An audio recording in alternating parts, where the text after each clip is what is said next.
Hello, I'm in my garden and I want to make a motivational video for those people who are focused too much on negativities such as not having enough money or not being empowered enough or being too depressed or whatever, people are struggling with. And there are so many people that I know who are struggling with those kind of things. And I have struggled with stuff like this myself, and I know how difficult it is to struggle with depression. But I have never given up looking for solutions, and the solutions are basically everywhere. The solutions are, for example, in a natural setting like this here, with a tree behind you and with grass and lots of trees. You can find that. Even if you don't have a garden, you can find that somewhere. You can go out and look for it. And it is very good, very beneficial to walk for a couple of miles every day. That will keep you young and energetic. I don't exercise enough right now because my dog is getting old and he does not like to walk long distances anymore. We go for short walks, but that's better than nothing. Like short walks on the beach, for example, or a short hiking trail, and that's very beneficial for all of us.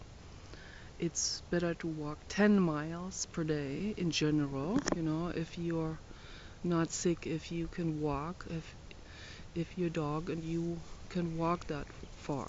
I would not try to do this immediately. You have to work your way up with this. You first go on half a mile and then you keep increasing it. But we have been on 10-mile hikes, and Kenny and I we were not in shape the last time we went on a 10-mile hike, and we had to sit down several times and take a rest before we got back to the parking lot. But that's okay, it's like it's good to do it. It's definitely very healthy to do this. But what I want to say to people who are feeling depressed and who make excuses for not being able to empower themselves or not being able to take charge of certain things in their lives. There are solutions for everything, everywhere, at all times, no matter what the situation. You could be in a war zone. You could be in a poverty-stricken area. You could be in Calcutta, India. And there are positive solutions. Mother Teresa has not looked into the positive solutions. Okay, this is a fact. Okay, I know the story about her. She has clung to negativity, and that's why her life became so incredibly difficult and so painful and such a terrible struggle, because she has clung to the negativity. And I was listening again over and over and over and over to the same conversation between Jiddu Krishnamurti, Dr. David Bohm, and Dr. David Shainberg from 1974 or something, when they were talking in Brockwood Park, England. This is a school that Jiddu Krishnamurti founded. It's a school where children and students are made to feel 100% safe. This is the foundation of learning, the foundation of unfolding your potentials. So the conversation was about why people do not want to change, why people want to hold on to negativities, why people cling to negativity situations? Why do they look for solutions in the wrong places? Like, for example, going to a bar to find love, or going to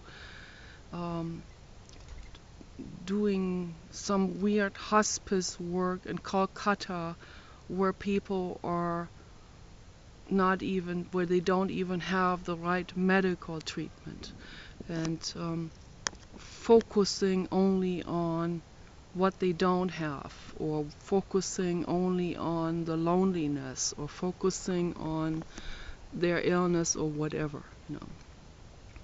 So why are people clinging to negative situations? Why are women going back to a husband who beats them? Why is this? Why do people do these things? Why don't they change? You know, is the question. They came to the conclusions together that it is the ego, which is the defense. Ego always sounds like, has such negative connotations, but all the ego is, it is the defense mechanism of someone. It's a psychological defense mechanism. Arjanov calls it the defense mechanism. It's very tricky. It out-tricks us all the time. It's very inventive, because the defense mechanisms, they only think in terms of, they see danger, they see when there's change, they see that as danger, and they perceive that as a threat, and so they cling with more force even to the old ways in order to protect the inner child. And it's just a misunderstanding, because the old ways are not a haven of security. Okay, it is not. There is no finality, there is no all, there is no everything, there is no linearity in the world, okay? And there is no security, and there is no psychological security. And they concluded, of course, it sounds very scary to someone who is mentally disturbed to say there is no psychological security, there is no belief system out there that can give you something, you know. It is only temporarily perceived as something safe to hold, to cling to for safety. But nothing is in a fixed state. Everything is in a flow. And what we want to learn is, we want to learn to free ourselves from any kind of fixations or clinging. Because the flow of life will throw you over. Okay? It will happen sooner or later. If you cling to something, the current of life will tear you away. And then you may not be prepared for it. That's what I also have been trying to tell my mother, who's 82 years old and who is getting older, and I hope for her that she'll live another 20 years or so, you know, and not deteriorate and not become very sick or senile or decrepit in some ways, you know, but to try to make the best out of the situation. I know she can make the best out of the situation. And then I have a friend who is way into her 90s and who is not well at all physically. And I've known many people like this who are clinging, and they are not prepared to die, they're not ready, but their bodies don't want anymore. And but the same applies to people of middle age or young people who are clinging to things and who are not prepared for a major shift to happen in their lives. But the more they cling, the more the current will pick up momentum and eventually tear them away from that clinging when they are not prepared. That's what I'm trying to say. You know, you need to get into a flow. If you are on a surfboard in the ocean, for example, and if if your body becomes tense and you are rigid, then the wave will crush you down, might even break some bones. If you are not flexible, if you are not flowing with the current. So I have been in the ocean in Playa del Rey many times during the summer, and we had like a broken up, kind of like a short surfboard type of thing, and we were just riding on those waves and playing with the waves. And many times, and I lost so many sunglasses, and many times I was pressed real strongly into the sand by the waves, by the power of the water. And I have never been hurt because I have allowed myself to go with that flow of the water. If you become rigid, you can get hurt when there are strong waves, and that is an analogy to life itself. This is how life works. Living is a flow. And same as, for example, women who have always been beautiful and admired. And then, so eventually, you know, they get older, they go into their 50s, they go into their 60s, into their 70s. And one woman was writing very beautifully about this, a writer, Angelika Schropsdorf from Germany, who was the wild party girl in the roaring 20s, and she was also a model, and she was so popular in the haute couture scene, and she was just a femme fatale, and she just very progressively, you know, very feminist, devoured men and would not commit to anyone, and was admired, and she was playing that out, but she was always honest with herself. So, but she looked good even into her 70s, but she said when she was in her early 70s, she gave up making herself or trying to look pretty or something. She was giving up trying to look attractive. So she kind of resorted to this, you know, old age, and resorted to the status quo of having wrinkles and not being appealing anymore. And she said it was very difficult, particularly when someone had always been admired and adored. So she is not one of those examples who cling. She has been admired, but then because she has a very flexible brain, she was able to swim with it, you know, with the flow of life, and that's what's so important. But so many women, and I have met some photo models. I've met many photo models in their 60s, and I have seen how difficult it is for those women, how incredibly difficult. I felt their pain, you know. I kind of felt like, my goodness, I am glad I'm not in their shoes, you know. I am so glad that I have not played that pixie blonde